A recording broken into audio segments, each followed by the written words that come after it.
they bumping. The enemy's greatest tools don't know that they being used. Can tell by the way they move, they don't have a clue. Everything they do influencing like half the youth. And most these rappers out here living less than half the truth. I paid a nigga like 250 for a take that never came. Ain't no beef, no animosity to charge that to the game. You see, when you coming up, you gotta find this way your life. Queen, how you doing, Queen? What are we listening to on today in the living room? We're listening to Heavy Plates by Chief Raye, who we have in the living room with us today. That's right, y'all. Y'all be so mad we don't ever have guests in. What up, everybody? Right. He's in here. Y'all know Chief Raye is in the building. Welcome to our living room. Y'all know we are fans in this. Thanks for having me here. I'm honored. Yeah, y'all know if y'all listen to the show, which if you're here, you do, then you've already heard his music quite a few times. He was also on our House Party Volume 1 playlist from last year's Black Owned giveaway. So you've definitely heard the tune before. Hopefully you've been streaming and downloading the things. Absolutely. Queen, you said you had an icebreaker for us, correct? Oh yeah. First I'm gonna start with, who are you wearing, Queen? Who are you wearing? Oh yeah, I forgot. I'm wearing me. I'm wearing Do Not Bleach. Hey, that's my best friend. That's my best friend. The dark chocolate that was available for 1 week and 1 week only and never available again. So I appreciate y'all asking, but the answer is no. Y'all have to wait on the next thing that comes out. No you mind. hate to see it. You hate to see it. No mind. We told y'all not to sleep. We told y'all not to sleep. We did. What are you wearing, Queen? Queen, I am wearing my Where Love Lies for my brother X Brody. I thought it was a fly ass shirt. You know I stand shirts with something on the front and the back. That's my shit right there. So this is my brother's t-shirt, Where Love Lies. Go ahead and go stream that. That's X Brody on all of the things. And now Chief Raye, whom are you wearing? I'm wearing one of my favorite artists, his brand Life's Journey Company. It's Inner Peace, Outer Glow, Translate from Alabama. You know what I'm saying? Shout out to Translate. Right. I feel like Crystal, when she be like, I'm gonna order that right now.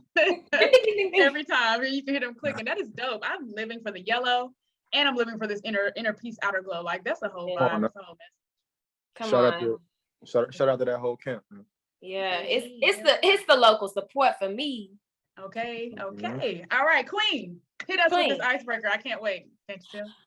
Okay, I had a conversation with our friend who had just came and stayed with us, Miss Yakura, with the fat ass hair stem. And she saw like a post. It was on, I don't know, HU Unlocked, the Shade Room, something, and it said something about putting mayo on your fries. And I was instantly triggered because I remember the nasty ass people in school who would take them packets of mayonnaise and put them on their pizza. That nasty ass pizza they used to serve. And I needed to know whom I was in the room with. Do either one of y'all put mayonnaise on fries or pizza? No. Oh, wonderful. Okay. No. All right. Well, then we're in good company. Just had to make sure because the comments in the post was like, oh, hell yeah, we used to do that and mix it with ketchup too. I'm like, no. You know what? Now that you say it, I'm not going to say it. And packet mayonnaise is like the worst mayonnaise of all time. Gross. Now that you say that, I feel like I see that in my head, like somebody doing that I'm with in the caf. Like, back in the day, a little flashback. I can do that now. I used to think they were so gross. I'm like, bruh. And even like people who put ketchup on a pizza, I'm like, I don't like that. Ranch on your pizza, I didn't like that, but I didn't think it was nasty. I just didn't like it. But mayonnaise, girl. That's disgusting. Ugh. My dad be trying to make us eat mayonnaise with our French fries when we ain't had no ketchup in the house. Nice. Oh no, thank you, Dad. I'd rather just raw dog it. I would eat it plain. I always got to go there with the vulgarness. Yeah, I would rather raw dog the fries. I'm not putting mayonnaise on my fries. I eat my fries with milkshakes, so I barely even eat my fries. Well, excuse me, back when I used to eat fries and I used to drink milkshakes. But when I used to, I didn't never put anything on them because ketchup on fries with a strawberry milkshake is not a good combination to me. I just like my strawberry with my fries or my ketchup with my fries, one or the other. So Sydney is out here dipping her French fries in strawberry puree. Yeah, but not dipping. I know people do that too, right? Don't people dip their fries in their milkshakes and stuff? Like, don't people do that? Yeah. Frosties were the OGs. Wendy's and no. Frosties, yeah. It'll get mixed up in my mouth while I'm eating it, but I'm not gonna dip my salty ass fry in my ice cream. Oh no, we used to stick our fries in our Frosty. It gives like, a little savory, sweet and savory sense. Okay. You know what I'm saying? Okay, you know what? Or I'm not gonna knock sour it. milk sweet. I ain't gonna knock it because I never tried it, and that's my ministry. If you Okay, I know that's right. I have one more thing to say to you, Queen, before we get started, okay. and that is that I humbly apologize for liking the post of Megan and Party. Yo, I've never been so disrespected in my entire life. I was so weak because it was like, and to see that your friends like this post is disgusting. I was like, oh my God, that is my picture. That is my picture. On and your name, Instagram double played you. It had your name. It just had Khalil's picture up there, but it had your name and your picture. I literally went to it and I'm looking like, because lately a lot of people have been posting them in their stories. Like, I don't follow Party and I don't follow Meg. People love a good relationship goals. I do that for my mental health, and now it's all over everybody else's story. So I'm like, I didn't ask for this. I literally DM'd one of my friends, and I was like, I didn't expect to see this on your page. She's like, you know what? I'm sorry, you didn't ask to be attacked. Yeah, you didn't ask for that. I apologize, friend. Just mute their ass. I don't know. Not mute them. Don't mute me, friend. Don't mute me. Yeah, no, you're right. I'm finna Don't mute unfollow. Just mute. I already told her we weren't cool. We've been in our respective rooms in our apartment, in our fake apartment for the living room. We've been in our rooms. We ain't been in the living room this week. That's fucked up. I'm sorry about that. You know what? I'm gonna run into one of them one day, and whichever one I run into first, we gonna square up. Okay, don't fight Party though. Just Meg. I said whichever one. You said okay, either one, but not him. Okay, yeah, I got you, friend. That was it for my icebreaker situations. Do you have a look back at it for us on today? I do have a look back at it. It is Lil Nas X and his Montana video. Is that your look back at it? No, but you know I love him. I stand. Me and Kira were going the fuck up all week long. Yeah, did you watch either of y'all watch the video though? I did not. No. Oh, okay. Let me. You have no interest in watching the video? Is that what that is? Huh? No, I don't want to watch it for real. Okay. I respectfully. Okay, that's fine. We respect that. Okay, so I have a little breakdown of what happened in the video. Go ahead, Queen. So we begin with him saying that we hide parts of ourselves, we banish these parts of ourselves, and this and the third. It's a little play on Adam and Eve. So we're in this like clearly virtually created throwback, beautiful cloud situation, and he's sitting under a tree playing a guitar, and this snake-looking creature that is also him slithers down from the top. And it's supposed to be Adam and Eve. They kiss, and then all of a sudden, Lil Nas X, I think, is on trial and he gets killed. I think it's supposed to be like a stoning that happens to him. Mm-hmm. And then he's floating up to heaven. And right before he gets there, he decides to grab the pole and slide down to hell. He gets to hell in his thigh-high boots and his boy shorts, if you will. And proceeds this imagery, my mind is going crazy. Yeah, I've seen like parts of it. I've seen like screen grabs, so I have like an idea of it. Yeah, it's a whole situation. He walks in, he gives the devil a lap dance, and then he snaps the devil's neck, takes the devil's horns off, puts them atop his head, and then he sprouts these beautiful black wings, and now his eyes turn into like these little lights, and he's now the king of hell. So the people are up, they're up in arms. And they were, people are going back and forth on why he did this, which I thought was interesting, right? Because I know there are a lot of people who get stuck on the what of things, but I feel like if we can step out and concentrate on the why, right? Like, what? Why would he do this? And he was saying basically like, y'all demonize us as a gay community, as LGBTQ community. So y'all tell us we're going to hell. So basically I'm gonna go to hell and I'm gonna enjoy myself. It's gonna be lit. Right, and it's gonna be lit. I'm gonna be the king of that shit. So people have said lots of things. You have the I think the religious folks are not happy, of course. Can I interject for a second? When are they ever happy? Chief Ray, are you religious? Do you have a religion? No? Okay, just wondering. I am a son of a preacher, but I'm not religious. Okay. Respectfully, understand. My grandmother went to whole Bible college, and my grandfather bought our church that our land was on. Yeah. Respectfully, understand. I too was in the church 18 days a week. Come on now. So yeah, basically just wanted to have a conversation. I know y'all haven't seen it, so that makes it a little bit different, but y'all probably have seen like people saying different things. Oh, there was one thing I wanted to bring up. I definitely read the lyrics because me and Kira were singing it, and I thought it was hilarious, and I thought it was genius, honestly. The lyrics? Yeah.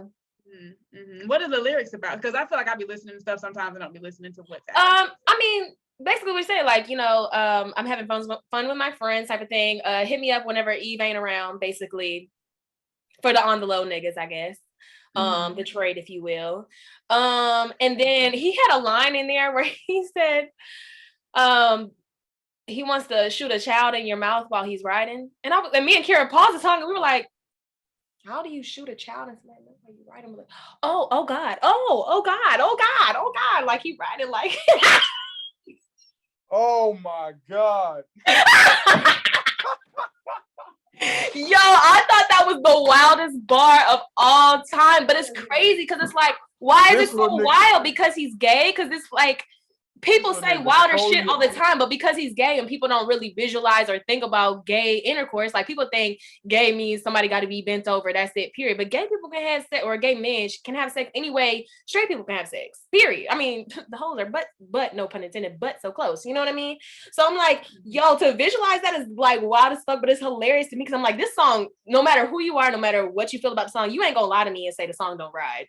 That is a good ass, like it's fun as fuck. So I'm like, you really got niggas out here singing shoot a child in your mouth while I'm riding. He is funny to me. I stand and I live. Oh yeah, he's a whole troll. He's been trolling hard. I loved it though. You're trolling. Funky Dineva. Oh my bad. Were you about to say something? I mean interrupt. Okay. Funky Dineva, who's a popular YouTuber, he is a gay Black man. He was talking about how hard it is growing up as a little gay Black boy, and how basically now he's throwing his gayness in everybody's face, and he's here for it.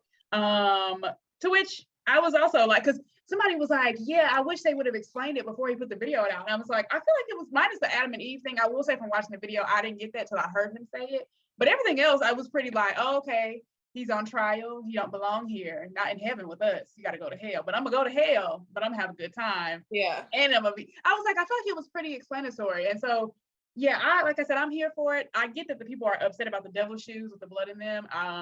But the 666, I get that's a bit much.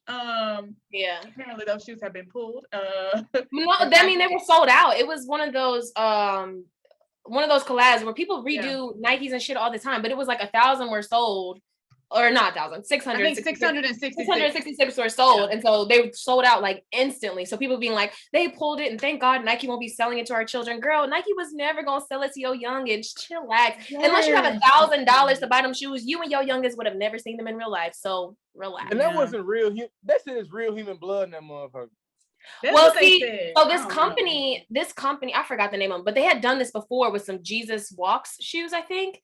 And they had holy water, like a drop of holy water in all of their shoes. So people were like, I know people get like weird about religion and shit in general, but I'm like, y'all literally sit up in church at least once a month on Sundays and say, I'm eating the body of Christ and drinking his blood for my salvation. So if that's not like witchcrafty or weird to you, then that's your own thing. But it's like, it's okay for you because this is your white Jesus and you don't mind drinking white Jesus blood. But if somebody else make a joke about it, a play on it, make some money from it, it's a problem. Like we don't see those infomercials of white dudes selling holy water and holy rags every fucking night on TV. Well, I did growing up. I don't know if they still play those, but you know, you can buy a bottle of holy water, you can buy the holy rag type shit. And I'm like, y'all weren't mad at that. Y'all didn't want to cancel that. So what's the problem?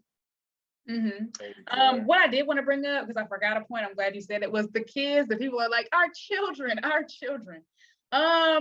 To which Lil Nas X said, because they were saying, I've heard people say, oh, he's marketed as like, not marketed as a child. The kids love him basically because of Old Town Road. And they were saying, like, that's the field they have him in. And he was saying, like, well, first of all, with Old Town Road, I'm talking about drinking lean and adultery in that song. So basically, if your kids listen to it, which I don't know if it's the imagery that's making people upset, because I could understand that Old Town Road doesn't have him dancing on the devil, giving a lap dance and going to hell and having a good time. But as far as the song goes, because me and Khalil were having this conversation, like, do you know how many times I sang Rock the Boat by Aaliyah? And it wasn't until I was grown that I heard it again and was like, down the middle. What? Wait, what? Right, while underage, like, exactly. Right. I think that's the thing too, is like, I think the main point, besides the dancing on the devil, because I think that's going to trigger people anyway because of religion. Even people who aren't religious, they be fucking and raw dogging strangers every day, having casual sex. But then all of a sudden, if something gay is happening, like the Bible says, okay, girl, whatever. If this is when we want to bring out the Bible, that's your thing or whatever. But it's just like all of this stuff, like even okay, so Cardi B's WAP, right? Like y'all so mad about a song about wet pussy when every single song is about wet pussy. Like, why y'all so mad at Cardi for saying the same shit everybody else say? Yeah. I said the same thing because I was listening to I was thinking about Missy Elliott in general, and I was like, she has a song called Minutemen. She said all kinds of things. I was thinking about her verse and Touch It, but in general, her lyrics, even the I Want to Be Down remix with Yo Yo, and what did Queen Latifah say about so big, about so long, about so hard, about so strong? Every single song. And here's the thing, this is what I wanted to get into. And Ray, you know, being the music head in the room, you can contribute if you like or where you like. But when Frank Ocean came out as gay, people up in arms, right? But it's like, are we gonna lie and say this music don't slap? Because the music fucking slaps. Like Frank Ocean is the GOAT. But then you start hearing his lyrics like, here's my first time, a new feel. Like what does all this shit mean? Like, oh, he's talking about gay sex, and like nobody wanted to put it to that until he admitted that he was gay. But it's like you have people like Kanye, who has also put a lot of devil shit in his music videos, and people weren't mad about his representation of the devil. So the real problem here is the homophobia, in my opinion. Like y'all are just actually scared of or hate gay people, because otherwise, why would it be so big of a deal? Because y'all weren't this mad at Kanye because what? He's heterosexual, allegedly. Yeah, allegedly, as you said. Yeah. I agree. I definitely, it's kind of like the whole, oh, well, you shouldn't have done this, you shouldn't have done that. It's like, no, it's the blackness that's the problem. In this case, like you said, I could definitely see it just being the homophobia that's the problem. Like I saw somebody tweet like, anti-gays, you're going to hell. Lil Nas X goes to hell. Anti-gays, he can't do that. Like, how dare you go to hell? Like, so yeah. That's what it gives for me. It gives like, y'all are going to hell. God don't love y'all. God smited the whole city. And then you'd be like, actually, God smited the whole world. It wasn't just a city, like God smited the whole world. So is it really just about the gays? Like if we go, if the gays are going to hell, like I saw a post one time, it was a long time ago, but it was somebody holding up that poster that was like, so the gays are going, the women who enjoy having sex are going, women who are not wearing long skirts to the floor are going, if all these people are going to hell, I too would like to go because it sounds like a fucking party. I'm like, you know, I can't say, you know, I would like to go to hell. But again, if the people who are super, you know, homophobic, etc., if those are the ones going to heaven, I also don't want to go there. I would also like to be where the party at. Or you want to take a stripper pole there? I feel like if you believe in a post-human physical place, you a damn fool anyway. Okay. I mean, your body is infuriating. So where is your spirit and soul going? If it's going anywhere, spirit and soul, like, do I really want my afterlife to be with all the rigid people who who think I'm going to hell because I have a tattoo? Like, I feel like it's going to be recycled. I feel like the first law they teach us in science is that energy cannot be destroyed or created. It can only be recycled. And so I feel like we are energy. So that's just my basic point. I get with that vibe. All right. Did you have any feelings about the song or the video or the conversation in general, Chief Ray? Yeah, man. I feel like people are so getting in, like this is gonna send you to hell, this is gonna send you to hell. Personally, I believe we already are here in hell.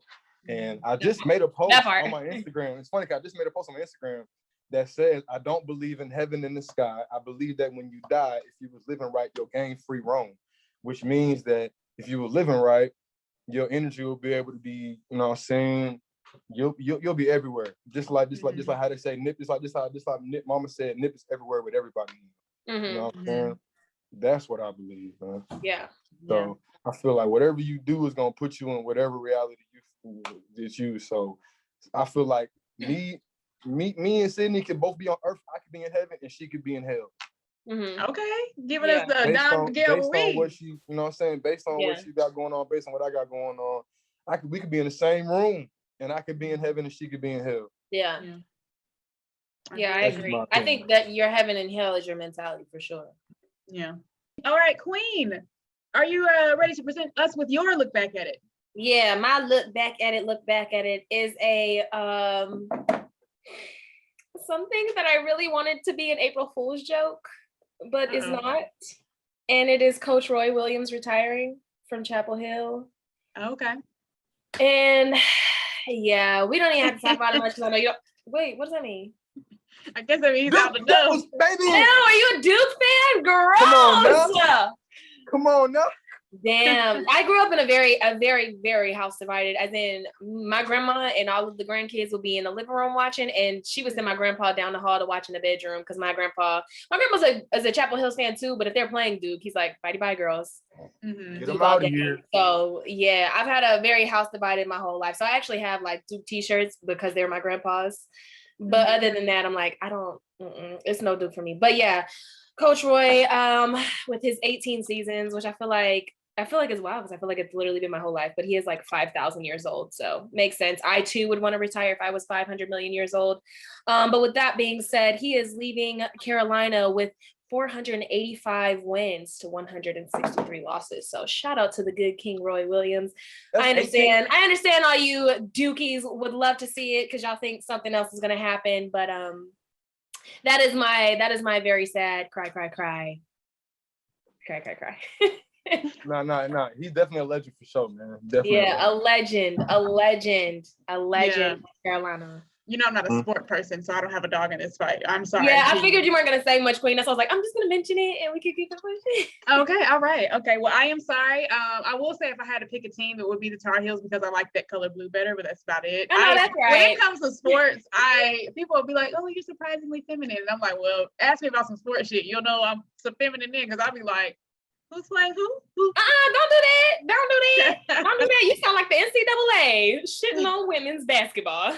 Oh, no. I am here for all the girls that love sports. I'm just saying I'm not one of them. I'd be like, if I'm not playing in the know game, what? You shouldn't have said nothing about Duke because Duke is my read next, basically. Oh, okay. All right. Is that what, do you have a Duke read for look back at it? Or are you ready to go? No, it's for Blank While Black. Oh, okay. All right. Well, moving on into unless you had anything to add, Chief Raye, about the Tar Heels other than that kick out the door, you had anything to add?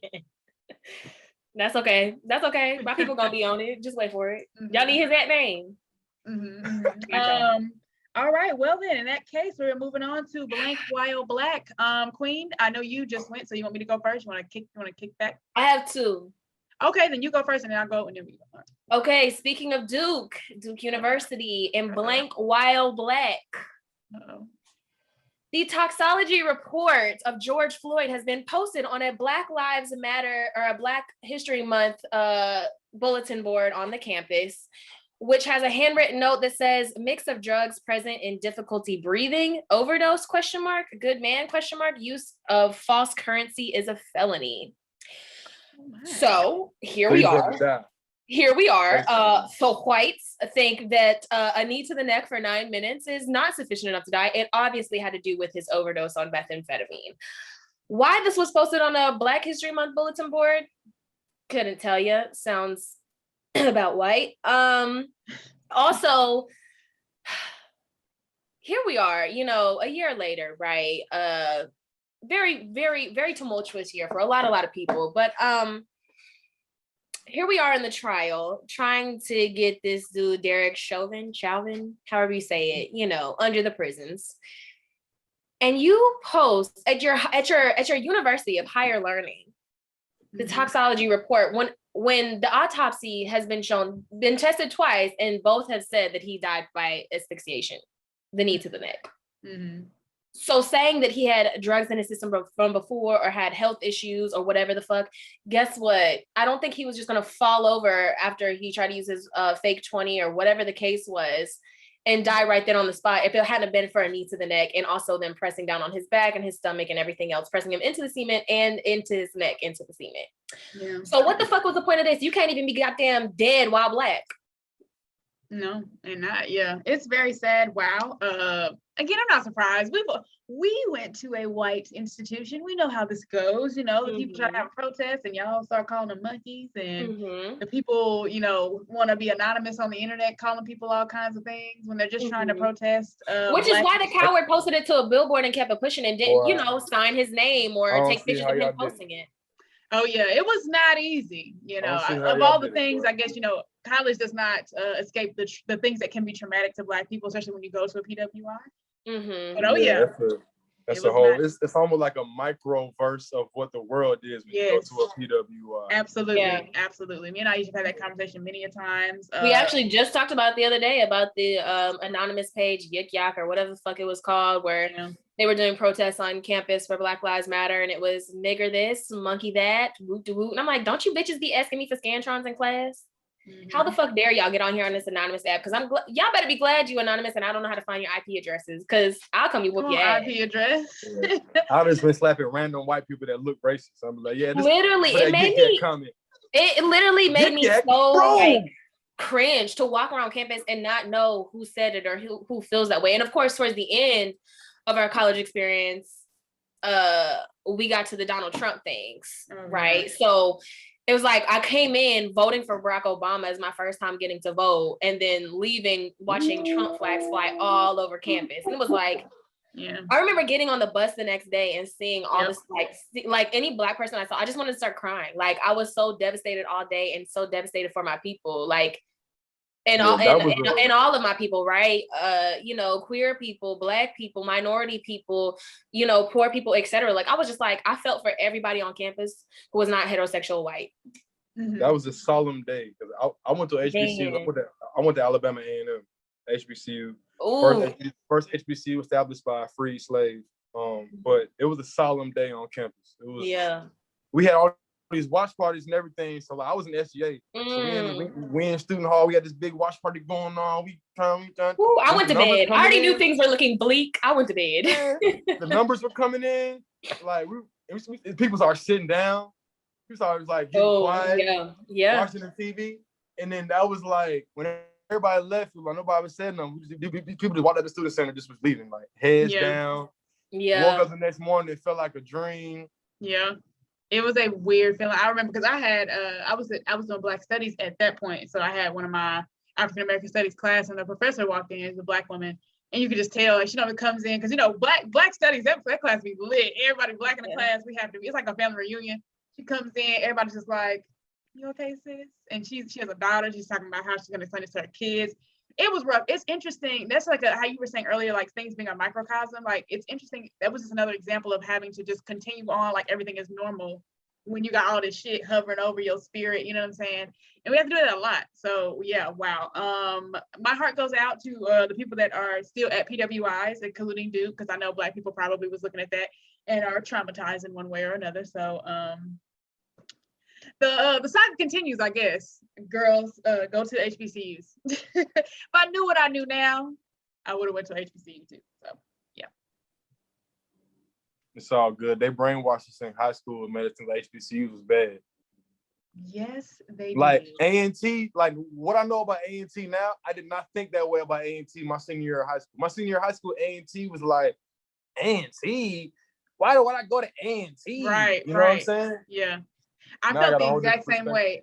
A&T offered me a full ride, and I think it was, they had said something about you can have like a 900. I might be mixing up the numbers, but it was like you had to have at least a 900, and that's when they started giving you scholarships. And I remember thinking like, they must be dumb over there at that school, and this, that, and the third. You feel me? And, and I remember saying, oh, I don't want to go to school with no more Black people. I'm trying to get a mix of race, and then get to ECU and all my friends are Black. So it was like, I could if I had known. My pops told me the world is gonna be mixed when you get out of it. You're gonna be in there for 4 years. Find you a safe place, find you a safe space. You know what I'm saying? You're gonna be there. The world gonna be mixed when you get out. Absolutely. But I definitely feel like I did that. Yeah, if I knew what I knew now, and again, you know, that's what growth, thank God. But now I'd be like HBCUs all day. I support HBCUs all day. I wish, like you said, I wish I knew what I knew now, because I could have went to A&T with a full ride and had a free education and been around Black people and been in the band, continuing my greatness. But hey, it's all good. Is that all good? Yeah, right, absolutely. Queen, is that all you wanted to say about your Black on Black sport? I mean, your Black by Black? Uh-oh, is she frozen again? It said she left. Oh, okay, I still see her. Okay, having some technical difficulties here. All right. Okay, a little bit. That's all right. We'll just keep recording. Let me see if I can. Oh, actually, I can hit pause recording. Okay, no, I have one more blank while Black. Queen, did you have one? I did. My Oh. blank while black is do not be a black woman and be caught slipping at a black-owned business. I know that's right. In Cincinnati, Ohio, at a establishment called Copa, owned by a J. Rod, if you will. I got this story from the Jasmine brand, and they didn't tag anyone involved. So I do know it was Cincinnati, Ohio. I do know the place is called Copa. But as far as the young women involved, as far as who really owns the place, couldn't get all the deets on that. But basically, the girl who was involved in the altercation said that they were going to this place. There's a strict dress code. They showed up. They're at the door getting their IDs checked because it is like a, they look young in the face. She was saying like they were checking IDs, make sure we could be there and all that stuff. And the owner's like, oh, pull them to the side. Come here real quick, y'all, real quick. And he says, I saw as you were walking up, your wig cap was showing. And then I think she said he looked at the other girl and then must have said something about her lace front. Basically, these black women were denied service at this black-owned restaurant because their hair was not up to par. Can you imagine not liking black women's hair so much that you decide you don't want their dollars either? Yeah, what? Yeah. It sound like he mad because he don't got long, luscious hair him damn self. I guess. I just know it's giving, come support my black-owned business because all the money I make from here, I am giving to my white Nubian queen at home. It's giving support my Giving black-owned turkey business leg hut. so I can buy white things. It's giving what's that restaurant in Atlanta or Houston that the manager stopped everything? It was like, hey, cocktails or something. Yeah, something like that. Something like that. True kitchen and cocktails. That's what I'm calling. Mm-hmm. We talked about it on the show one time before, right? Yeah. Mm-hmm. Yeah. Basically, of course, I'm disgusted. Of course, I'm like, sorry, I forgot to look into the camera. Of course, I am thinking to myself, wow, people were commenting like, be your own people. Wow, you really was that mad. Who was looking that hard? Why was this man looking that hard? Da da da da. Because I know when I heard I saw as you were walking up, your wig cap showing. I was like, yeah, why were you looking that hard? Yeah. And if I set my wig back here and have the cap up here, then what? Like, who the fuck cares? You want my money, don't you? My biggest thing. It's cringy, but I still want your dollars. Okay. Hello, money's still green, ain't it? Okay. My biggest thing was, I know when I'm slipping, it's an embarrassing moment. You know what I'm saying? Somebody be like, even if they nicely, but we got a booger in your nose, you gotta be like, oh my God, oh my goodness. Oh, you got some food in your teeth. Oh my God, oh my God.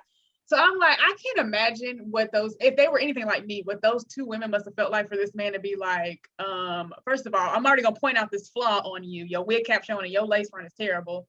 Secondly, I'm not even gonna serve you because your hair is so bad. So please leave my establishment. Like I was just like, again, stuff that in my head, I'd be like, does this happen to white women? Does this happen to Asian women? Does this happen to any other women? Like, that is so lame. Yeah. So apparently the people, they were saying that it was a 5-star, like as far as reviews. And then in the comments, they were like, yeah, they're down to 1 star now. They're down to 2 stars. People were saying stuff like his grandmama peed on me. They were saying all kind of crazy things to get their ratings down. Like, what else? Oh my God. Rats dancing on the bar. People were saying. Oh my God. Like, your establishment is through. So, yeah. Damn. And black while black, do not be a black woman and have a lace front. That is not bad because a black man who owns a business.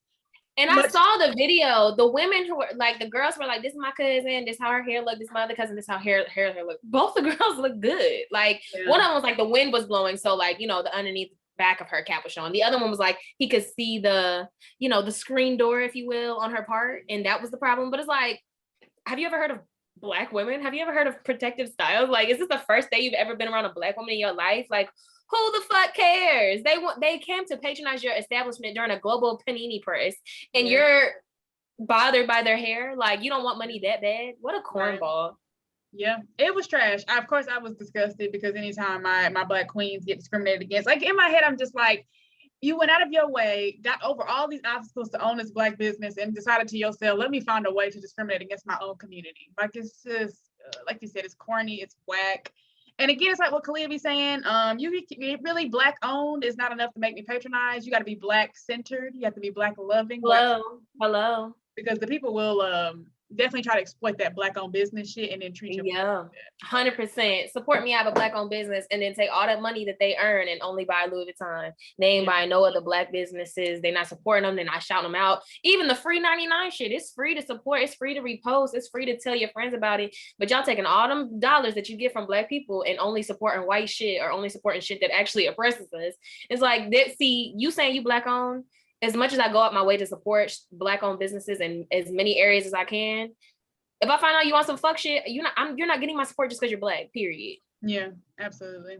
That's unfortunate. Indeed. It's some places. Queen, I can't even imagine being that mad at a hairstyle, girl. The fuck. I just can't imagine discriminating against my own people. Like, again, for me, I try to find ways to be more inclusive of my people.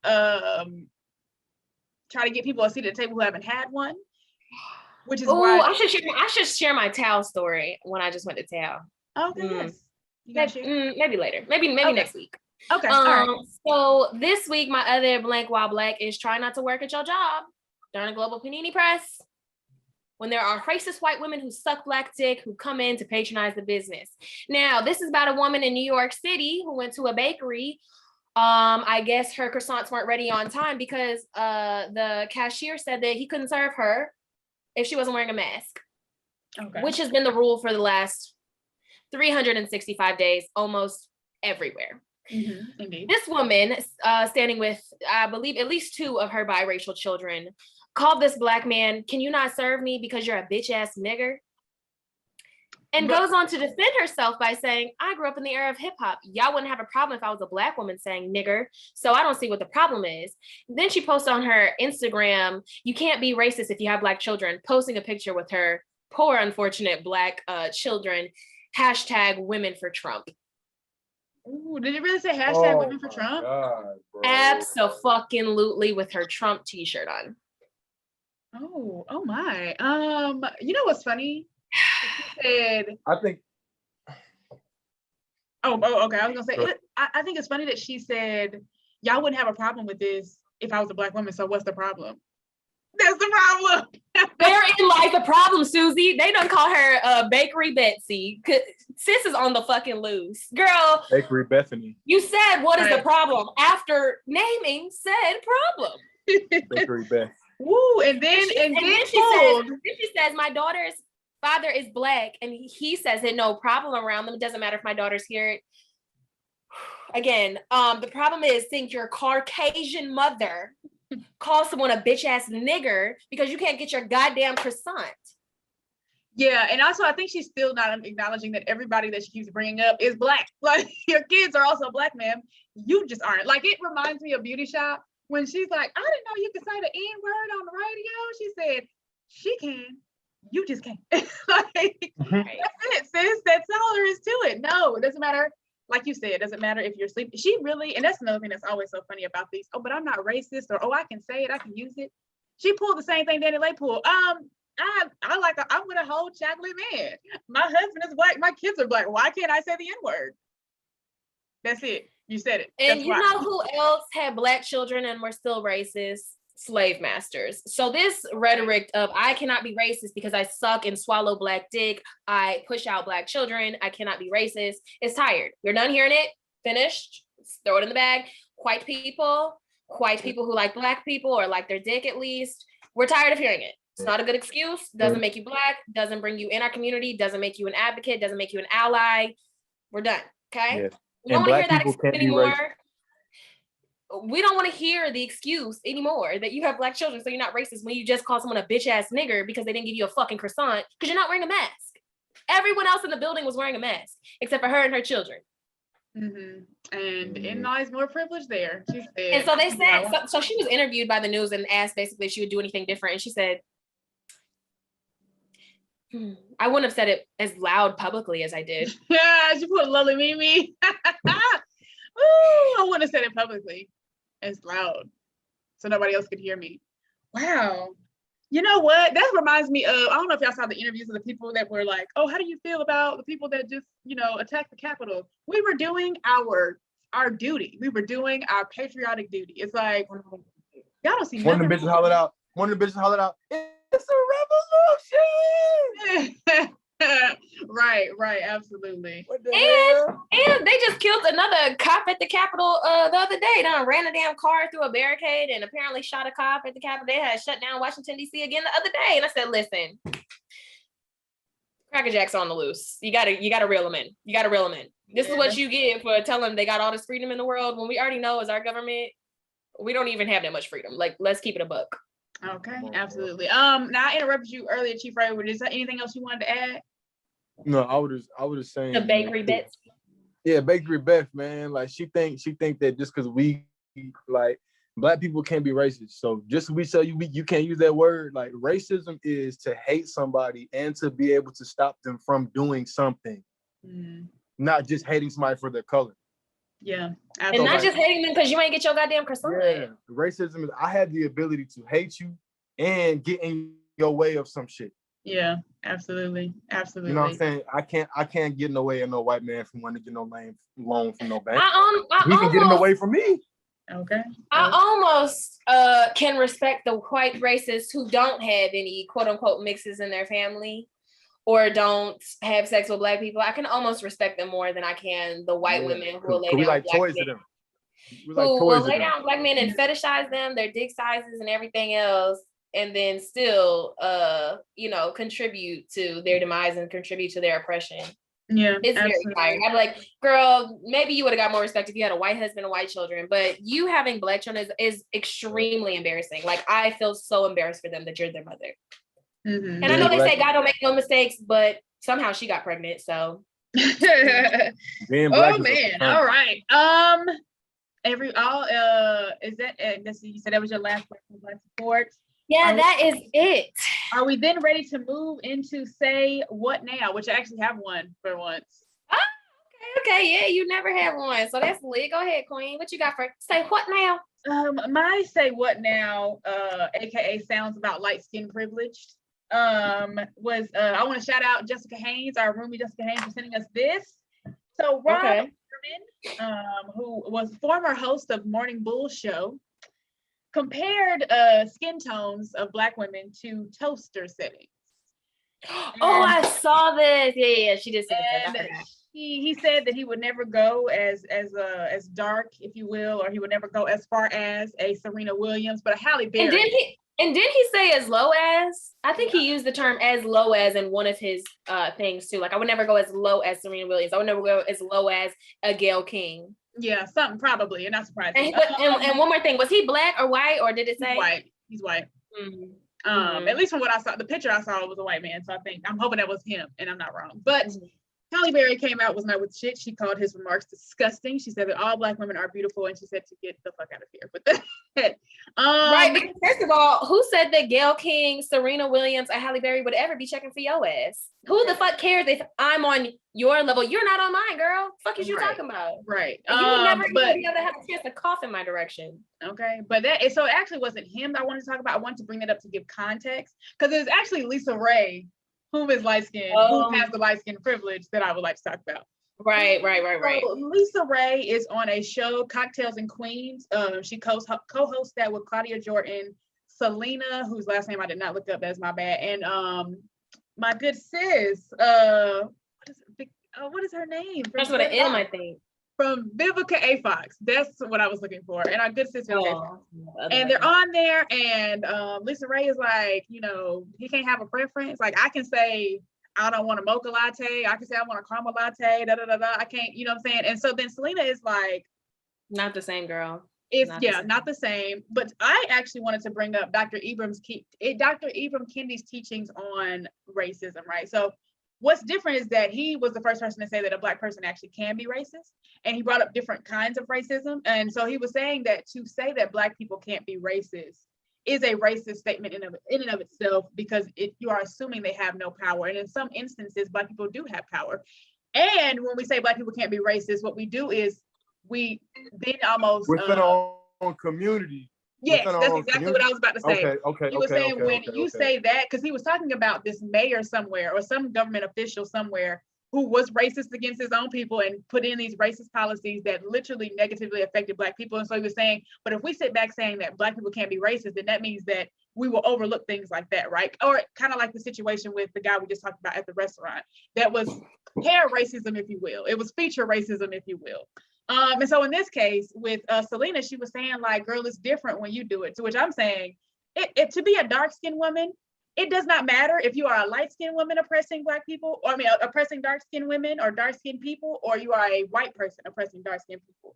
It still hurts. And like Aisha just said, she can have more respect for someone who's white, who doesn't mess around with Black people or have a relationship with us, as opposed to those who actually do, right? In my head, I'm like, I don't even know which one is worse at this point. Is it worse to hear this white man say, oh, I'd rather have a Halle Berry than a Serena, or is it worse for Lisa Raye to get her ass up here talking about something? You can't have a preference? It's like, sis, help us. Yeah, it's actually worse for her. It's actually worse for her because it's like, this is your community. You're supposed to be uplifting. We expect that from the cracker. You know what I'm saying? Right. We don't expect that from you. You know what I'm saying? And we actually need your help. Within our community, I see where send me a link to some of his work. Oh yeah, I got you. Mm-hmm. So yeah, I wanted to bring it up because I'm at a place now. I don't want to do the whole cancel thing. I just want people to have conversation. Let's learn from each other. Let's learn from our mistakes. Lisa Raye was literally talking about, as a famous person, not always getting it right, when I was watching her interview on the same show about the Lil Nas X situation. And so in this case, I'm like, it's okay. Girl, you probably done went your whole life and you might not have realized that you might have got that role as Diamond because you was light skinned. And it's unfortunate. It sucks. Maybe it's because you're talented. Maybe it was because you was light skinned. Who knows? But light skin privilege is a thing. Saying you rather be with a Halle Berry type than a Serena Williams type, it's always like that for us. So we just sit back and like, sis, please don't add salt to don't add fire to the flame. Matter of fact, the height of her career was the height of light-skinned women being put above dark-skinned women on TV anyway. That's when you was on TV, baby. You know what I'm saying? They switched out Miss Ville. They got thing. Right. You know what I'm saying? Exactly. They gave Martin a light-skinned girl. They gave Martin this light-skinned girl and had him dog a dark-skinned girl every time she came through the door. 100%. Okay. You know what I'm saying? Okay. So yes, Lisa Raye, to you, I just want to say, sis, you dropped the ball on this one. We hope that you will take this as a learning lesson. We are not here to attack them. We are just here to learn and understand that we can do harm within our own community. And this is an incidence, my good sister, if you are listening to this, of color racism. So as we say on this show a lot, check out Dr. Ibram Kendi's How to Be an Anti-Racist. Does anybody else have anything they want to say or add to this situation? EBRIM. IBRAM. Yep. IBRAM KENDE. Yep. KENDI. Yep. Okay. Kendi, y'all check that book out. It is lit. Yeah. If you heard the past episodes, that was, what was that, January or December's month, book of the month? Yeah. Okay. Something like that. How to be anti-racist. Yes, yeah. It is unfortunate and it's very sad that as Black women, like to go as far as be like, that's a preference when you know it is hurting dark-skinned Black women. And it's like, you might be a light-skinned woman, whatever, but I will go as far as to say you have dark-skinned women in your family. So to be so passive about a comment like that, and his comments were disgusting, literally comparing Black women's skin to toast and how he wants a Halle Berry, but a Gayle King would never be on his radar, because again, and not even because I don't like the career field she's in, right? It's because of her skin complexion, which was the disgusting part. It's the part that we want to fight against. So to basically support this man in his comment, be like, well, he can have a preference. He sure as fuck can, and he could shut them lips too, because he can't get near none of us anyway. So it really don't matter. He should really keep them lips glued shut. And I think the good thing we can bring out of this story is that he got fired. Oh yeah, he did. He no longer has an income because he's hot fucking garbage. And I don't know. That's where we can leave it, I guess. Lisa, baby, read a book. Yeah, I just want to say, and I posted it on my story, and I think it would be a good thing to say to leave off with, like, somebody had commented under the post, like, it's crazy to me that people can understand and comprehend racism, but can't understand and comprehend colorism, aka color racism. And again, it's just about taking a look in the mirror. It's just about understanding that we all have different privilege in different situations. And it's okay. It is what it is. But we're never going to be able to do anything about it if we don't acknowledge it, if we don't say that it's okay, if we don't accept it. Right. Queen, hit us with your say what now? Say what now? There was a Colombian influencer by the name of Mauricio Gomez. His Instagram was like La Ciendra, I believe. He had 5.4 million 5.5 million Instagram followers, and he wanted to show them love by getting a tattoo. Okay. What was his tattoo, you may ask? A QR code that leads you right to his Instagram page. That's right. He tattooed a QR code on the back of his neck, and his girlfriend took a video of it, showing that it works and leads him right to his Instagram. That's dope. It has since stopped working. Damn. He need to shave that part. It's the hair. It's the hair that's interfering with the signal. I hope so, because that is. I don't know, but tattoos are on skin. Skin cells, replenish, grow, expand, etc. That's what skin does. Getting a tattoo of a QR code of your Instagram, like Instagram can't just like disappear tomorrow, like Vine. Damn. It's giving bad decision. It's giving, say what now? I can just see me going over to my granny house on Thanksgiving and she'd be like, that's a new tattoo. What does that do? Well, now it does nothing because it actually doesn't work anymore. This is really Page not found. Error 808. Right. Yeah, error 808, exactly. How fucking embarrassing. But yeah, we know the influencers will do a whole lot of things to be seen or go viral. And that he did. Because I actually never heard of him until I heard this story. So okay, and I'm sure he got new followers, right? It's just, I guess it would be like because people just be nosy, like I'm gonna just go to see and then end up following. Right, exactly. Like Derrick Jackson, right? They said he ain't lost no followers yet, so and probably. Oh no, I'm sure he's only grown followers because people be nosy. Bro, what does this nigga do? He a relationship. He's a relationship. Do you know who Kevin Samuels is? Yeah, I've seen everybody talking about the dude. He was basically a Kevin Samuels, like trashing men, women, whatever, for how they move in a relationship, and this is how to have the optimal and best relationship.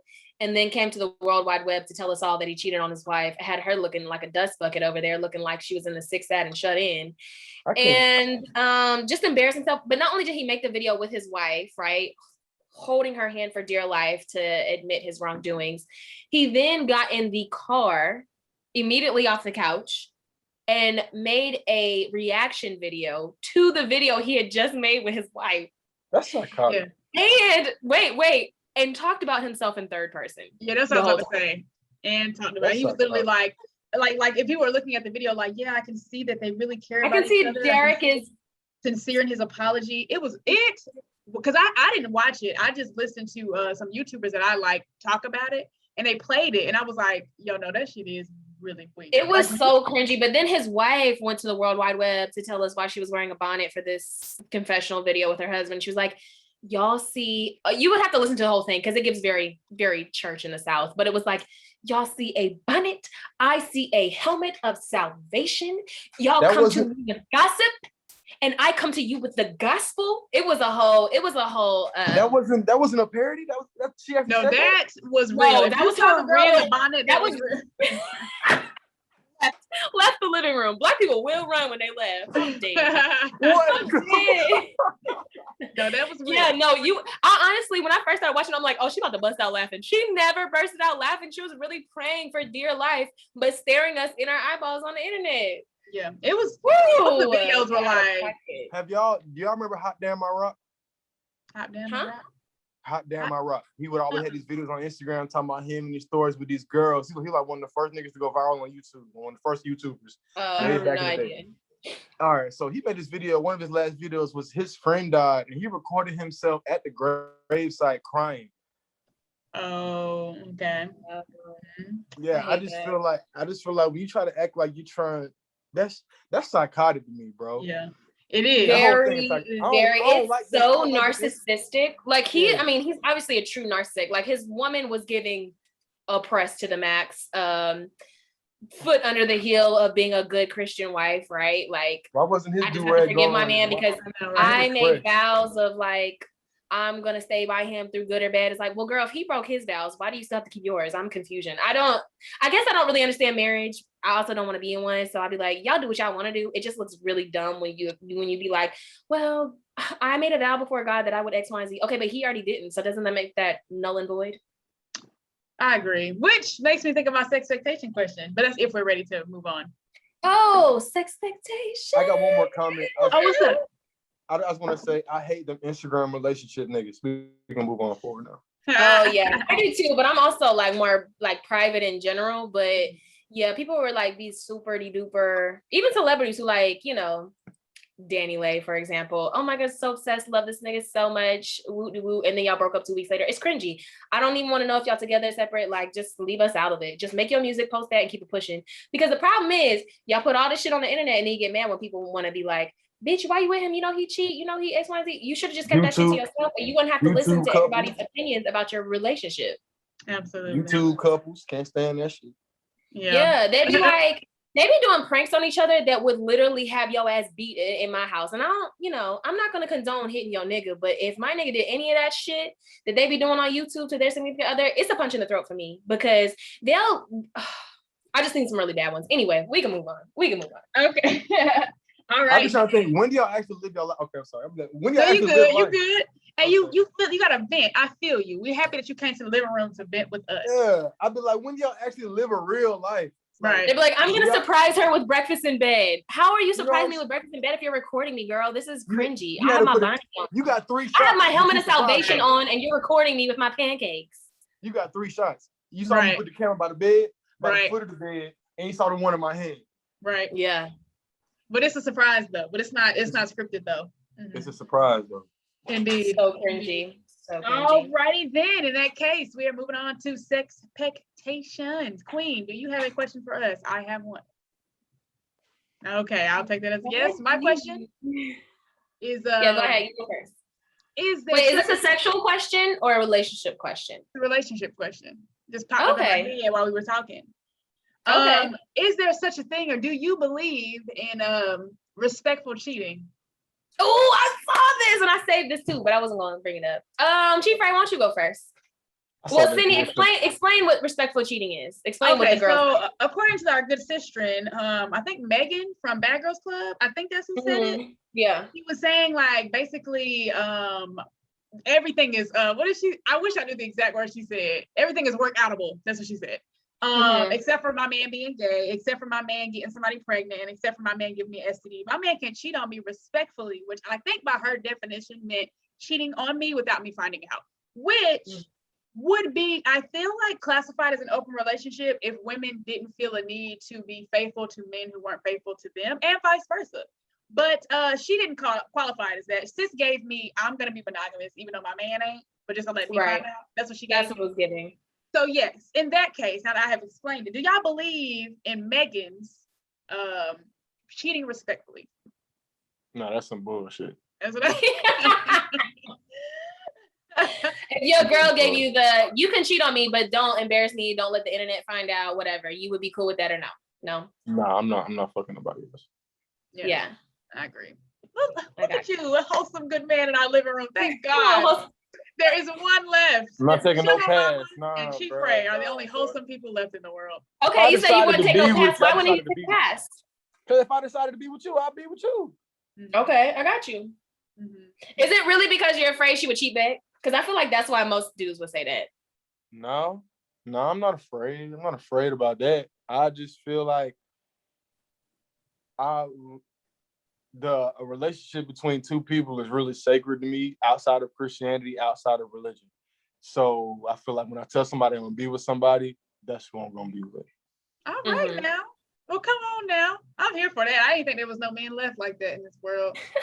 Thanks to people like that's a couple. That's a couple. Yes, a couple. Thanks to people like and then women are too much. Who wants to deal with multiple women, bro?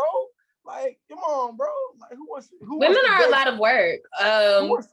Who wants to I always say everybody ain't built to be player. Like, you can't even buy me all the gifts I want. How are you gonna have 2 girls? man, ain't no nigga You don't good to pull be up at all player, the, bro. holiday events. You don't handle all of my emotions well. You don't handle my period well, right? You don't handle my PMS well. How How you you gonna gonna do that handle twice? 3 different periods, bro? How? I am weak. So Aisha, that's a no for you too? I think that if you were in an open relationship and you said you can cheat on me respectfully, as in we can be in an open relationship, but also I still don't want to know, I don't want to find out, that would be different. So I don't know if she's saying, like you said, she didn't say she was in an open relationship. Yeah. Maybe she just didn't want to use that terminology. I don't know. But it was Absolutely. giving that terminology to me, like, yeah, you can be with other women. I just want to know. I just don't want to know. Which, to each their own. I can't say I believe in it or don't believe in it. I would just say, if that's what y'all got going on, that's your business. I just don't like for women, like you said, basically women have in general, they love to be faithful to a dude that they know is cheating on them. They'd be like, yeah, but I don't want to do this because I want to disrespect him. Why? Why? He doing it to you? Why? I just feel like if you're gonna be in an open relationship, just say that. And if you want to be in an open relationship where you don't want to know about what he doing on the side, like you just, what y'all got going on is y'all, what he got going, they got going on is them. Just don't let us find out. It's not gonna work. You're gonna find out, but y'all can do what y'all want to do. Oh yeah, that girl gonna come up popping up like how sis from right. It's not gonna work. You're gonna find out, so you might as well not give him that inch. But if that's what you want to do that. Yeah, back to the Derek Jackson story. Like I remember Samore made a joke about how side bitches is a whole different situation now. Like back in the day, side bitches stayed in their place and you never heard nothing from them, but now the side bitches be coming out. The woman that he was cheating on his wife with, he got her pregnant. She done did a whole interview. Woo, child, it's a mess. Got her pregnant? Yeah, I'm pretty sure she did not have the baby. Like I'm pretty sure she had an abortion, but I could be wrong. I don't think she's pregnant right now. But yeah, he definitely got the woman he was cheating on his wife with. She's a doctor. He got her pregnant, and she was talking about how he could crazy and be coming in the house. Like she didn't have eyelashes on one day. He came in the house and was like, basically, go do something with yourself. Being real, he definitely scares me. He scares me, and his wife scares me. And as Erica De Niro said on her YouTube channel, his wife scares me. She is terrifying. I'm not gonna lie. You better sleep with one eye. I never lift the weights for a reason, bro, because I ain't want to be one of them buff, pointy ass niggas, man. That's why I never lift the weights, bro. I never lift the weights, bro. Yeah, no, it will. Yeah, I agree. Yeah, I don't. There's something to say about physical fitness and corniness for sure. Okay. But look. Come on now. Week. Okay, Queen, hit us with your expectation question. Okay, mine was found from the Twitter sphere to Instagram, because Instagram be a little late. Okay. I saw a guy post, as a man with no children, I prefer a woman with no children. If that makes me the bad guy, oh well. So I wanted to hear y'all's opinions on this. Does it sound like shady, or does that sound like something he's full within his right to say? For me, I thought it was just like, now this is the time when I would say, oh, that's just a preference. Now it's time to use the word preference for me. I understand, because you got people who like the game, right? Remember when Derwin not cheated on Melanie, but Derwin went and got a girlfriend, he got her pregnant, and Melanie was all sad and up in arms and crying about it because she wanted to share that experience with him. I get that. Right. Like I can understand wanting to have your first child with someone who's also having their first child and feeling like that's a missed opportunity if you're with someone who is not. Now, I do think the older you get, to me, I think that's something you might have to, put to the way. Like, I wouldn't be 50, like, I ain't dating no man that ain't got no kids. Like, girl, you're going to be single. Like, what do you mean? You're going to the grave by yourself. Right. But I think if you're in your 20s, even if you're in your 30s, like, I feel like there might be a good, if he's 18 saying that, that's understandable, right? Like, what's going on? So, to me, when I saw it also, I didn't think it was shady. I felt like he was literally just trying to say like, hey, I don't want kids. And he just happened to have tweeted it and it went viral and all the things. But to me, I don't think that's a bad thing to have a preference about. I think that's okay. I definitely get it. I can see. And then you got people who may not want to be with somebody who has kids because they don't want kids. That makes sense. So people got different desires for their life. You know what I'm saying? I agree. What about you, Chief Raye? Yeah, it sounds like a preference,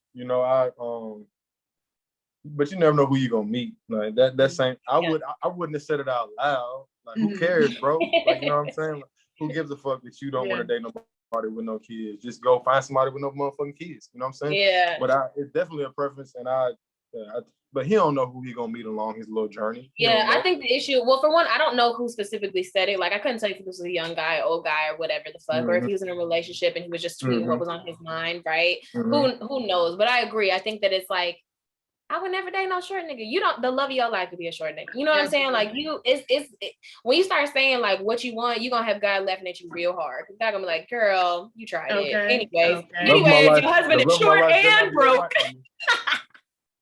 Your husband is short and broke. But yeah, I agree. I think that for me, also saying would not want no nigga with no kids. That is not my cup of tea. But I guess, yeah, you can't really say never ever because I'm getting close to kicking down that 30 door, and who the fuck, would know who would have kids coming into your life. Absolutely. I agree. I like that question. It's a good one. You know what I'm saying? Thank you, friend. No problem. What is next on our podcast? Because I don't know why I don't know. What is next on our show? Black on Black support. Okay, so with this, I want to talk about my Black on Black supports, and then we are giving the floor to our guest here. All right. So for me, I want to quickly say shout out to Amber Harrison. Y'all know that's my dog. I love her. She can sing you down. She just got booked to sing at a wedding recently, and she sounded so beautiful. And I was just like, wow, y'all better book my good sis, because soon you're not gonna be able to afford to. And okay. Give my queen her flowers, because the good old school singers, we don't get that as much no more because people, have autotune and everything else. They're not really actually good at singing live. So shout out to the talents that are. Shout out to Amber Harrison. Also, a couple for Yakira, who just came here to visit me. Jaleesa, who finna come here and visit me for her birthday, and then Jasmine, our actual roommate from 4440, our living room of 4440. Her birthday is tomorrow, so who knows when y'all will actually hear this. But April birthdays, March birthdays, Aries birthdays. Shout out to the gang, big Aries gang. Y'all know mine is the 16th. So shout out to the Aries of the world. That is my Black on Black support. Sid, do you have any? I had a Black on Black support, but I didn't write it down. So you forgot it. You forgot who you wanted to support in the Black world. That's okay. After Chief Raye gives us his spiel, tells us who he is, and all those great things, maybe it'll come back to me. So okay, all right. Well, in Black on Black support, we have Chief Raye. Talk to us. What do you do? Who are you? Where can people find you? What are you working on? For sure. What's going on? Living room, roomies. My name, I go by Chief Raye. From Charlotte, North Carolina, from the West Side. I went to high school with the great Sid right here. You know what I'm saying? We was in a marching band together. Yeah. I'm a musician. I play trumpet, and I am a songwriter and rapper. Not a singer. I cannot sing. I tried to though, but I can't. I can hold a melody because I can play trumpet, but I can't sing for real. So I've got multiple videos on YouTube. I just dropped a new video on YouTube for a song called Soul's Receipt. It's really dope. I shot it in Rancho Cucamonga with my good friend Dre, also from Charlotte. You know what I'm saying? I have another video we shot out there the same day that Sydney has seen that I haven't released yet. But so we shot 2 in one day. Nice. And so those will be dropping soon. And I'm working on my debut album for this October. Hey, all the things in California. Yeah, I come there to shoot a lot, so I'm coming out there again next month. What's up, fam? What's up, roommate? I'll be out there again. Dope. Okay. Hell yeah. Y'all know we are fans in this here living room. As Aisha said earlier, we featured them on our playlist that we gave away for the Black owned giveaway. And we featured it multiple times on our actual podcast episodes. We featured this episode, of course, had them in the room. So we are fans, and we are looking forward to the album coming out in October. Looking forward to music video droppings of music videos, if you will. So hell yeah. And I still can't think of my Black on Black support. So my Black on Black support is Chief Raye, one of my favorites. I know that's right. So Chief Raye, somebody. Huh? I was gonna say, if somebody were getting introduced to you and your music, what song or project would you say go listen to that first to get a feel for who I am? You need to go listen. I have a song on all streaming platforms called Take Heed. If you search Chief Raye, Take Heed.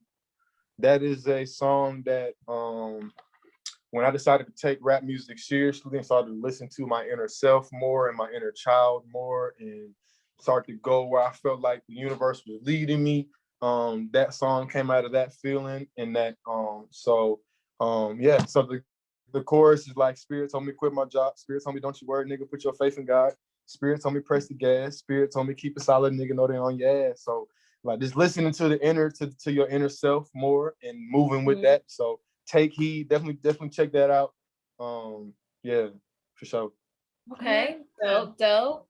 I'm trying to think any other questions that I have for you. Okay, Sydney's gonna be directing a music video for me soon. So Romy's all looking out. Yay, that's dope. I'm hype as hell. Yes.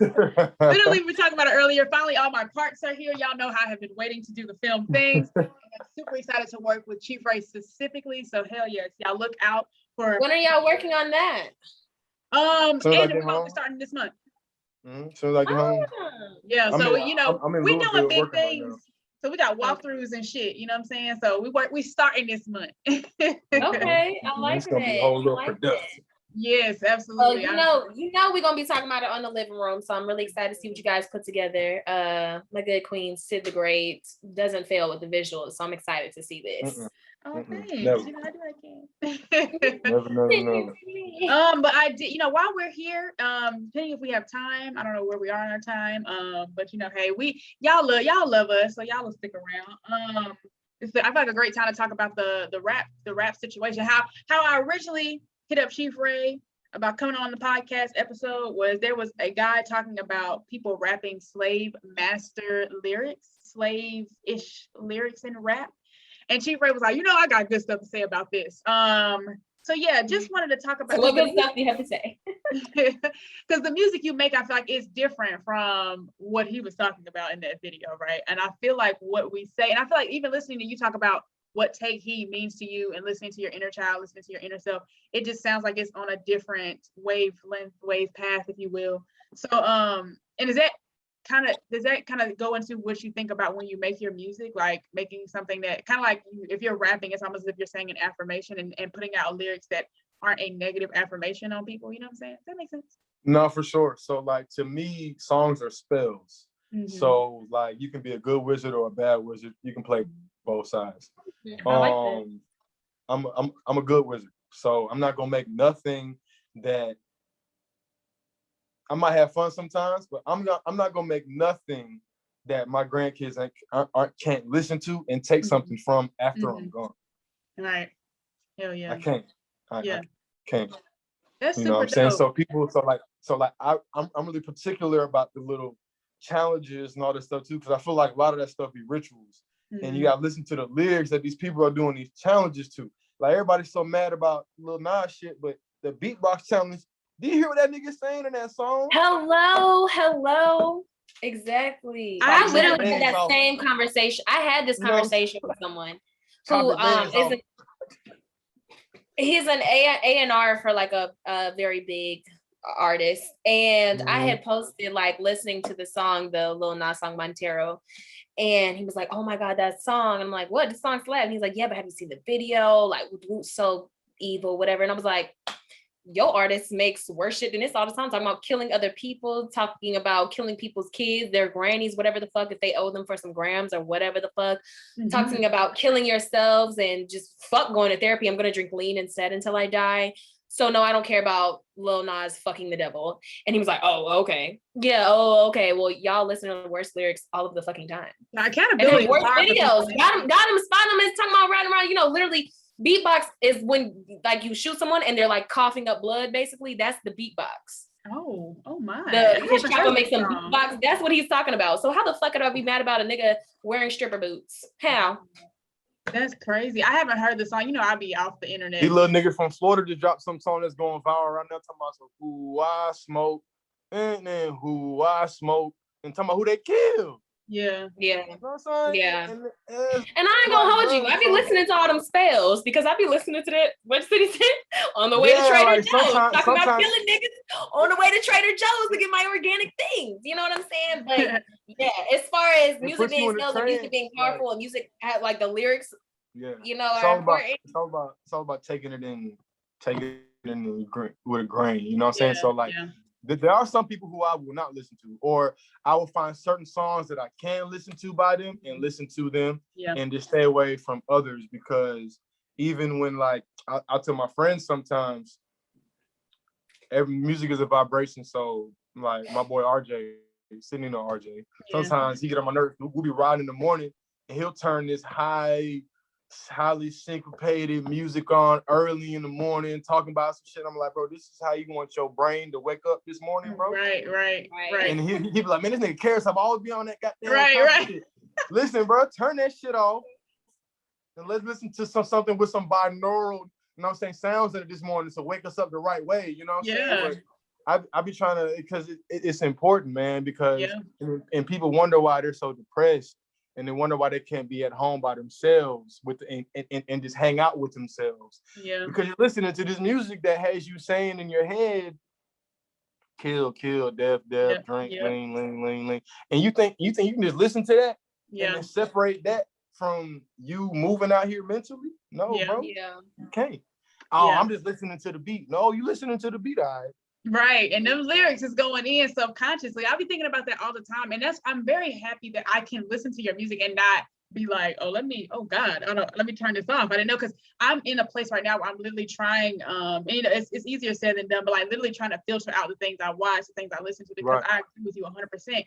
It does affect us. And the same things you're saying about like, people wonder why they're depressed, we wonder why we're sad, we wonder why we're sick. It's the stuff we listen to, the stuff you eat, you know, we're consuming all of that stuff. Like it's going into us either on a spiritual way, in a physical way, by the food we eat or whatever. And I definitely understand what you're saying, because we'll have friends, you know, especially when you first go vegan and you're like, oh, I just want a fruit salad. And everybody looking like, oh, you eat healthy. You know what I mean? Like people will make like healthy decisions be like a negative thing. And so I definitely understand what you mean. And I appreciate all artists who, it is a quote by Asada Shakur where she talked about like being able to laugh at no one's expense. And so to kind of make that relevant to what we're talking about, like it's really cool to be able to listen to music that's not harming someone or myself or the artist.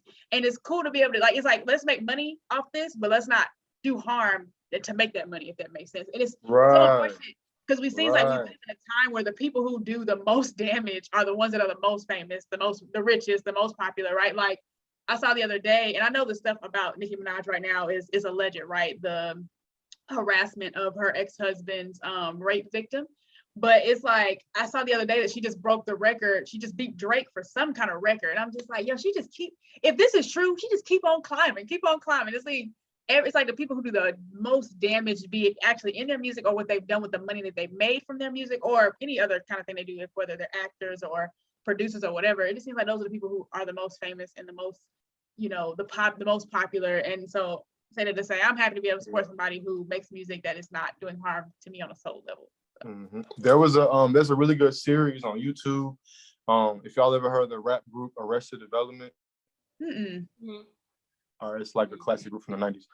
So the leader of that group's name is Speech, and Speech has a series on YouTube called The Nigga Factory, right? And The Nigga Factory covers how, you know, I talk about the 13th Amendment, how we was freed until we go back to jail. So the Nigga Factory talks about how there's actually a specific plan in place, how the jail industry is also involved in the music record industry, and how the music is specifically made and tailored to create slaves to be able to put them back into bondage.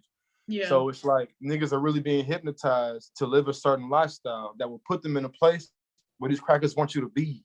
You know what I'm saying? Like they want you to be behind the wall, so you don't got no rights no more. So they want you to talk about who you smoke. They want you to talk about what you sell, what you are today. So these crackers and slam the gavel on you and put you behind the dope. So it's important to push a different type of music. And that's why I'm glad that we're kind of in the climate that we're in right now.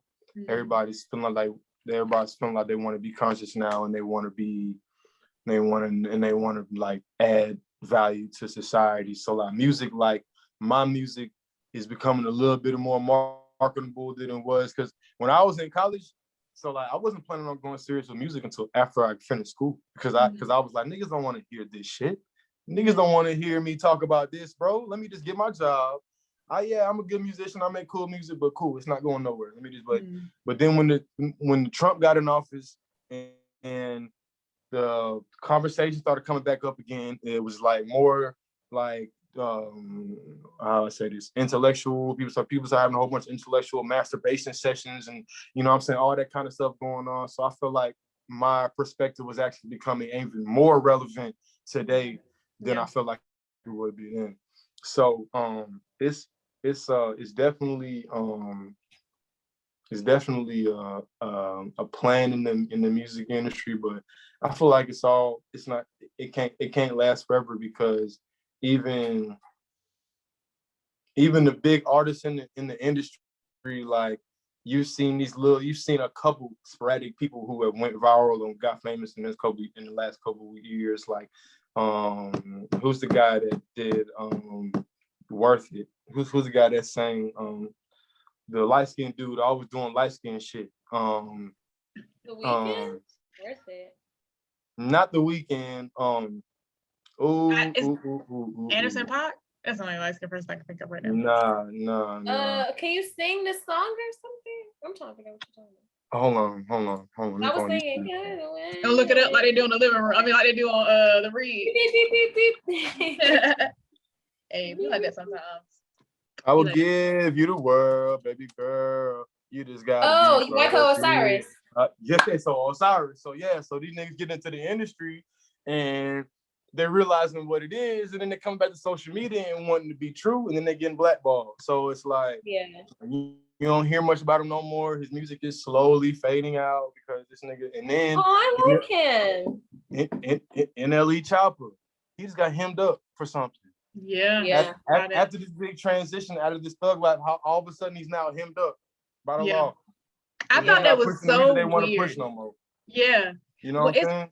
It's crazy that you mentioned him, because when I saw it, because I wasn't listening to NLE Choppa, like I literally just said, like, and it's not a positive assumption to make, but when it comes to rap, I go into it like it's gonna be some shit that's gonna be about. I didn't listen to him either. Yeah, you know what I'm saying? I was like, this about to be on drugs, sex, objectifying women. Walk them down. Yeah, I was like, I'm good. And so I did listen to his Bryson song, and I was like, okay. He was like, they got me eating on a vegan plate. You know, I would have never thought I'd have been this person, and da-da-da. I'm like, okay. And then I saw, he was talking about, only eating once a day. He was talking about, drinking water. He was talking about just all these different things that he was learning. Sunbathing, going outside with no shoes on and feeling the earth and all that. I'm like, yeah. And then when I saw the post talking about he got arrested for a burglary, I was like, the NLE dude, the dude that was the NLE dude. I was so that's crazy. I also was looking at it with a mean side eye, like, what the hell? So there's definitely a lot of work to be done. I say that a lot. If you pay attention to my Instagram, I say it's a lot of work to be done a lot, because it is, man, because you're fighting an uphill battle. Because you got people, because the music industry is in transition where the labels are losing grip. So people like me are in a better position, because it's like they're not really controlling what's getting viral no more. The people control what gets viral now. For real. Absolutely. So all I gotta do is just keep making good music. All anybody else who makes positive music like me do, all we gotta do is just keep making good music. And you know what I'm saying? Yeah. So, and we gotta keep sharing it. Yeah, exactly. All right. Okay. We gotta make it viral because it's important. Okay. Yeah, man. Yeah, I'm bringing up like Charlotte. Charlotte has one characteristic locked in. That is a true. You know what I'm saying? There is a certain part of Charlotte that is being represented right now very well. But there's also another side of Charlotte in North Carolina that's this low-key nigga who's fresh, who stays out the way, who likes to, like, who's smart and ain't like from the hood, but wasn't really shooting niggas. I never shot a nigga, but was from the West Side. There's that nigga in Charlotte too, the cool nigga. You know what I'm saying? And that's the persona that I'm trying to embody for North Carolina. Trying to give light to that other Carolina nigga, that cool, laid back, you know what I'm saying, non-hothead guy. You know what I'm saying? The guy that's just gonna give you some game and give it to you real smooth. Yeah, absolutely. Hell yeah. Well, we here for it. We can't say that enough over here in the living room. So we support 100%. We're gonna uplift the music so we can change the landscape. Like you said, there is a lot of work to be done. So we got to keep doing the work and sharing the work so we can see the work. You know what I'm saying? All right. And speaking of which, we are into mental health. So are there any tips that you have to give anyone, something that you do, or some, advice you want to give anyone regarding their mental health this week? Yeah. Mental health is, I'm sorry, did you wrong? No, you go ahead. Yeah, first. Go ahead. Yeah. So I have a little brother who is bipolar schizophrenic, and I have dealt with that on and off he's been on and off medication since about 2012, 2013. I'm very private on social media, so I've never shared this before. But she didn't let my little brother, but he went Israel that went to Harvard. Yeah. He is very smart, brilliant, you know what I'm saying? And I became a part of the mental health conversation without even wanting to be, because it was in my house, you know what I'm saying? Dealing with it and having to go through it. But I would say personally, without being bipolar schizophrenic, because that's jumping a whole different level of mental health, but just everyday personally. Before I pick my phone up in the morning, before I'm scrolling through, I like to breathe, you know what I'm saying? Or I'll just sit up in my bed with my eyes closed and just decompartmentalize what I just woke up to in my head. Yeah. And try to breathe a little bit, take a shower. Now, that sounds like you're supposed to do that before you get out anyway, but taking a shower is very therapeutic, and it will help you start your day on a better foot. Like, besides, in the wintertime, we take a shower at night a lot of time. Come on, we get sick in the daytime. But, you know what I'm saying? Sometimes a lot of the time, taking a shower can help you to relax and calm, raise your serotonin levels, and just help you out. So I feel like a good morning routine, basically, without wrong words, a good morning routine. Your first 15 minutes of the day needs to be intentional. It needs to be intentional. It can't just be random. Yeah, absolutely. Yeah, absolutely. I'm always here for a good morning routine. I for my mental health check-in, I guess I'll like piggyback off of the conversation we're already having. Just paying attention to what you're ingesting, and paying attention to how it makes you feel.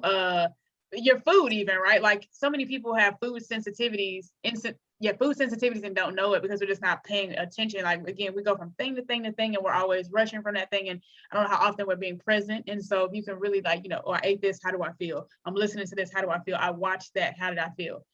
Even taking time in between those different things to just decompress. The same thing you're talking about doing in the morning, like doing it at different points in your day. That would be my mental health check-in, is to just pay attention to what you're ingesting and check in on how it's making you feel, so that way you can live a happier, healthier life. And we can all have an optimal, healthy, happy life. Yeah. About you, Queen? And mine is, again, because of this conversation, to listen to mentally healthy music.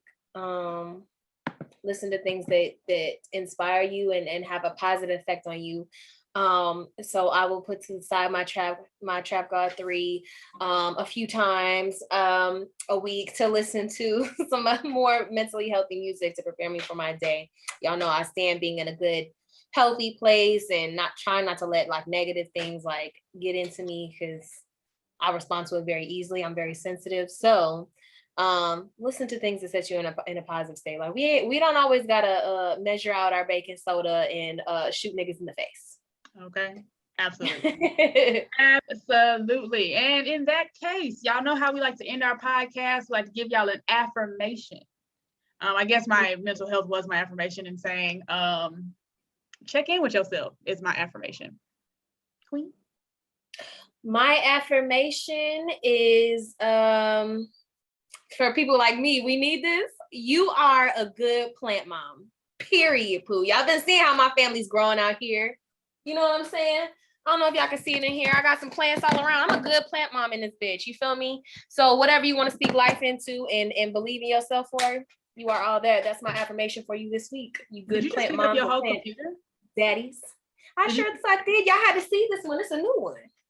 You picked your computer up like it was a phone. I don't understand how you did that just now. It was so easy. My affirmation is I am strong. Yeah, I see. I'm about to say, I feel like if I try that right now. Strong wrist.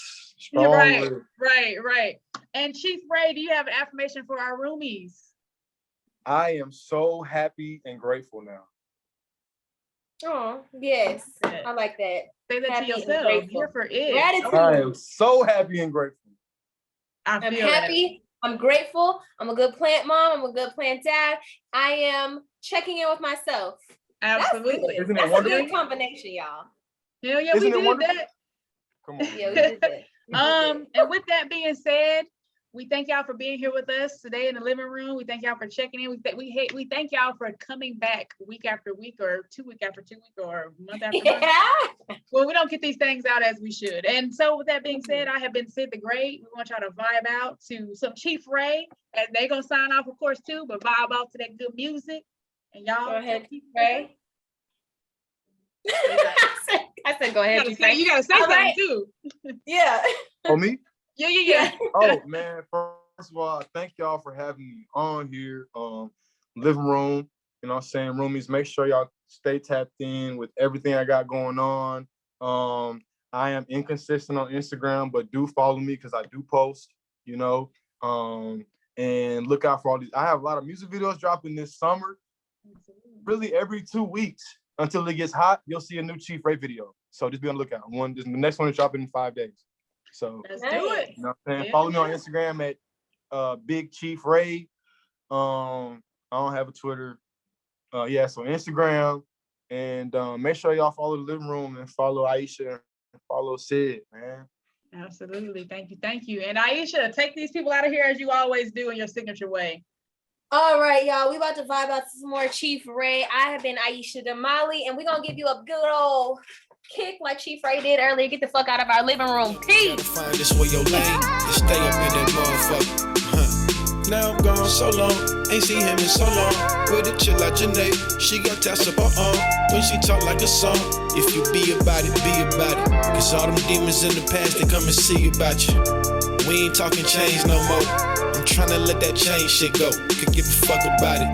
They hearing what I say like I got money now. The same nigga who had $20 in his wallet. Jump shot, fade away. In the zone, know that pressure coming every way. We give our thanks and walk in faith out here like every day. Every place, but we ask for that, so that's okay. That's okay.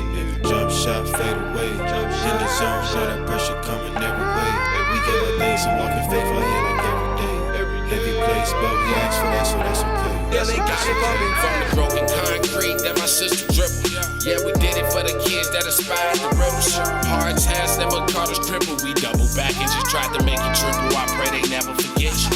Gotta watch for the cops, know they out to get you. And I was just getting it right, and now they here to get you. Either that or niggas trying to fit you, and I ain't in it unless I'm beneficial, or either the shit you fish. Walk the earth with a prestige presence. Tap into the mission till we achieve leverage.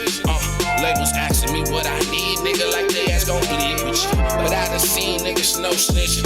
I can't believe niggas. Yeah, it's all love, but I can't retrieve niggas. Yeah, I kept it 100. No, I ain't deceived niggas. I had to roll that boat when it was time to leave, nigga, like I ain't the lead, nigga. Please, nigga, 6 degrees got us touching it all. They say another year you live, another year you ball. Came back, couldn't fraction it all. They press pause, I'ma give you it all. That's what I asked, nigga.